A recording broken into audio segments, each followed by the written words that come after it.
होऊन जाईल ऐका. संतांनी उपदेश केला ऐका. संतांनी उपदेश केला, संतांनी मार्गदर्शन केलं. शेवटी संत पाया पडले. लागोनी या पाया विनवितो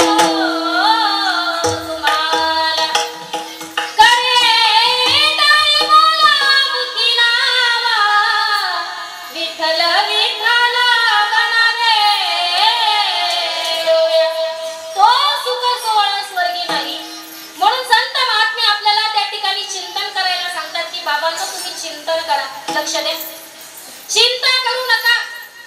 पण रात्रंदिवस हा जीव त्या संसाराची चिंता करतो. तो संसार ज्याने सुख प्राप्त करून दिलं नाही, आपल्या पूर्वजांना सुख मिळालं नाही, आपल्याला नाही, आपल्या पुढच्या पिढीला मिळेल याची शाश्वती नाही, असा फलगट संसाराचा रात्रंदिवस चिंतन करतो. जीवनाचा उद्धार होईल का बाबा?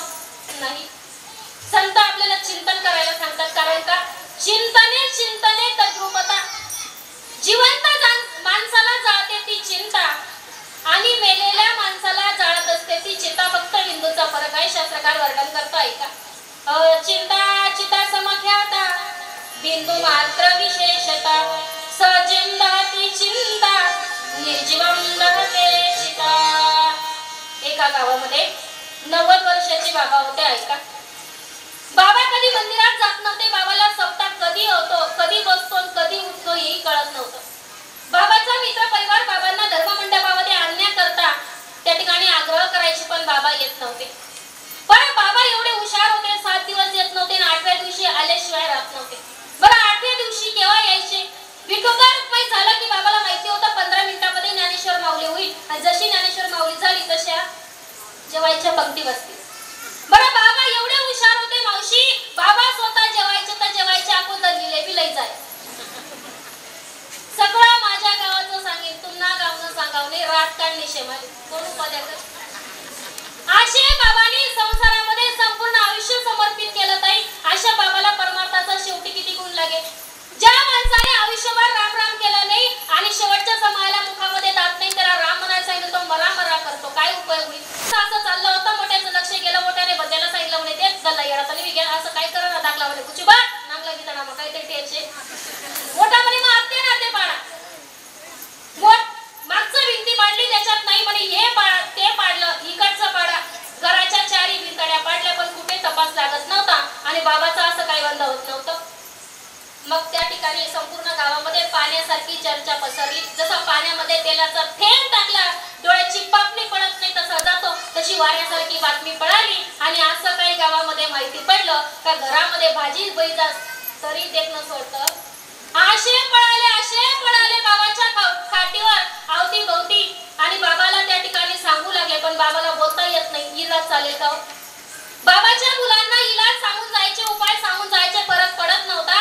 एक हुशार व्यक्ती आले आणि त्या हुशार बाबा बोला कुठे ठेवलं, बाबा बोला कुठे ठेवलं, बाबा बोला कुठे ठेवलं. बाबा बाबा करता करता करता बाबा निवणीजीवर. बाबा म्हणे ओ येळासो इथला काय चली घ्या. अरे भाऊचा आहे तरी घ्या. महिना जाणी चाणी गायनी धीरा बैलाई झाले तिला यारे कशाची गाडी? चहाची गाडी कितीला येते? 10 रुपये. जर बारीतली घ्यायची म्हटली तर 150 रुपये.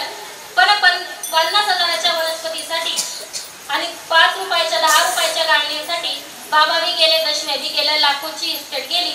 मला सांगा विनोदाचा भाग सोडा, ही चिंता काय कामाची? म्हणून त्या ठिकाणी शास्त्रकार वर्णन करतात जिवंत माणसाला जाते ती चिंता. 30 वर्षाचा व्यक्ती 60 वर्षामध्ये जमा होतो. चिंता त्याला झोप लागू देत नाही. म्हणून चित्ताला समाधान प्राप्त करायचं असेल तर त्याचं नामस्मरण करावं लागेल. मग तुकोबराय सांगतात की माझ्या चित्ताला समाधान प्राप्त झालं. तुकोबराय स्वतःचा अनुभव जगापुढे म्हणतात. अनुभवाले अंगा हे या जगा देतसे ज्या वेळेला छत्रपती शिवाजी महाराजांनी जगद्गुरु तुकोबरायला नजराणा पाठवला आहे का? जसा तो नजराणा छत्रपती शिवाजी राजांनी जगद्गुरु तुकोबरायांना पाठवला त्याच्यामध्ये हिरे माणिक मोती सगळं होतं, पण तुकोबरायांनी त्याला स्वीकारलं नाही. तुकोबरायांनी सांगितलं राजे जो नजराणा तुम्ही आम्हाला पाठवला या नजराण्याचा आम्हा फकीरांना आमच्या जीवनामध्ये उपयोग काय? टाळ आणि चिपळा हेच आमच्यासाठी सर्वात मोठं धन आहे. हे धनाची लालसा आम्ही करत नाही. तुमचे रविते धन हे माझं समान. आलेलं धन सुद्धा वापस पाठवून दिलं याला म्हणतात समाधान. म्हणून त्याने सदा चित्ता समाधान. फक्त समाधान प्राप्त होतं का? तर तुकोबराय सांगतात नाही, समाधानाबरोबर वा रे वा.